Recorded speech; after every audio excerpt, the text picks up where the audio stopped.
कांगड़ा जिला और हमीरपुर संसदीय क्षेत्र के तहत आते देहरा विधानसभा क्षेत्र में अब सियासी जंग रोमांचक हो सकती है। दरअसल अंदर खाते खबर आ रही है कि अगर कांग्रेस ने ब्राह्मण चेहरे यानी डॉक्टर राजेश शर्मा को मैदान में उतारा तो भाजपा भी उनके सामने यहां अपने यंग एंड एनर्जेटिक चेहरे को टिकट दे सकती है। ये चेहरे हैं डॉक्टर सुकृत सागर। हालांकि अभी तक टिकट की पुष्टि तो नहीं है, लेकिन जिस तरह से पिछले 6 उपचुनाव के परिणाम रहे हैं उस हिसाब से भाजपा टिकट को लेकर गहनता से विचार जरूर कर रही है। दूसरी ओर इस्तीफा देकर भाजपा में शामिल होने वाले देहरा के पूर्व विधायक होशियार सिंह इतने दिनों से गायब चल रहे हैं। एक प्रतिष्ठित अखबार की माने तो कहा जा रहा है कि होशियार सिंह इस बार अपनी पत्नी के लिए टिकट की बैटिंग कर रहे हैं, लेकिन क्या भाजपा उन पर भरोसा जताएगी, ये एक बड़ा सवाल है। क्योंकि मौजूदा वक्त में देहरा की जनता ये भी जानना चाह रही है कि आखिरकार होशियार सिंह को निर्दलीय जिताया गया था तो उन्होंने इस्तीफा क्यों दिया। काम ना होने का हवाला तो दिया जा रहा है, लेकिन पूर्व जयराम सरकार में भी उन्होंने कई दफा आरोप जड़े हैं कि जयराम सरकार ने काम नहीं किए, तो उस वक्त क्यों होशियार सिंह ने अपना इस्तीफा नहीं दिया। किस षड्यंत्र या फायदे के चलते होशियार सिंह देहरा में भाजपा का गला घोंटने के मूड में नजर आ रहे हैं। मजे की बात यह भी है कि ऐसे ही कई जनता के सवालों की लंबी फहरिस्त भाजपा के बड़े नेताओं के पास पहुंच चुकी है, तो ऐसे में पूरी संभावना जताई जा रही है कि भाजपा इस बार अपना टिकट बदल सकती है।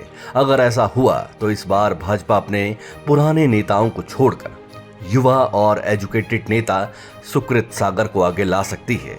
डॉक्टर सुकृत सागर का पॉजिटिव फैक्ट ये भी जोड़ा जा रहा है कि वे देहरा के लोकल तो हैं ही, लेकिन साथ ही साथ एजुकेटेड और संगठन से जुड़े पुराने कार्यकर्ता नेता रहे हैं। हर बार पार्टी ने इन्हें जो भी आदेश किया है या फिर देहरा में जिस किसी को भी टिकट थमाया है उन्होंने हमेशा उनका साथ दिया है। और तो और जातीय समीकरण के हिसाब से देखा जाए तो देहरा में राजपूत और जनरल कैटेगरी ज्यादा भारी है। ऐसे में कांग्रेस ने अगर ब्राह्मण चेहरे को मैदान में उतारा तो जातीय समीकरण भाजपा के बराबर हो जाएंगे। इसके अलावा देहरा में एक बड़ा तबका ओबीसी से भी बिलोंग करता है, लेकिन इसका तोड़ डॉक्टर सुकृत सागर की पत्नी निधिका चौधरी निकाल सकती हैं, जो कि ओबीसी खाते से आती हैं।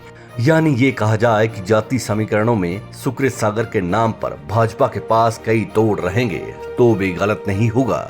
वहीं भाजपा इस बार देहरा की सीट पर बिना किसी निर्दलीय विधायक को जिताने के अपना विधायक बनाने के मूड में है, क्योंकि हर दफा यहाँ की जनता खज्जल ही रहती है और खज्जलपंती में देहरा का विकास पीछे रह जाता है। यहाँ तक कि जिस तरह कांग्रेस ने 3 निर्दलीय विधायकों के इस्तीफे को टाला है, तो ऐसे में कांग्रेस भी अब देहरा सीट को गंवाने के मूड में नजर नहीं आ रही। अगर भाजपा ने टिकट देने में जरा सी भी चूक की या दल बदलने वाले नेताओं पर दाव खेला तो भाजपा को यहाँ मुंह की खानी पड़ सकती है। खैर, अंदर खाते जो खबर दोनों पार्टियों में चल रही है, अगर वो सही साबित होती है तो देहरा में पंडितों की लड़ाई तो होगी ही, लेकिन साथ ही साथ एमबीबीएस और पीएचडी डॉक्टर भी मैदान में सियासी जंग लड़ेंगे। दोनों पढ़े लिखे प्रत्याशी तो होंगे ही, लेकिन ये देहरा की जनता के लिए भी मुश्किल की घड़ी बन सकती है। बस टिकट का ऐलान बाकी है। अगर भाजपा ने टिकट बदला तो हिमाचल के गर्म मौसम के बीच देहरा के कुछ नेताओं को भी सियासत की लू लगना तय है।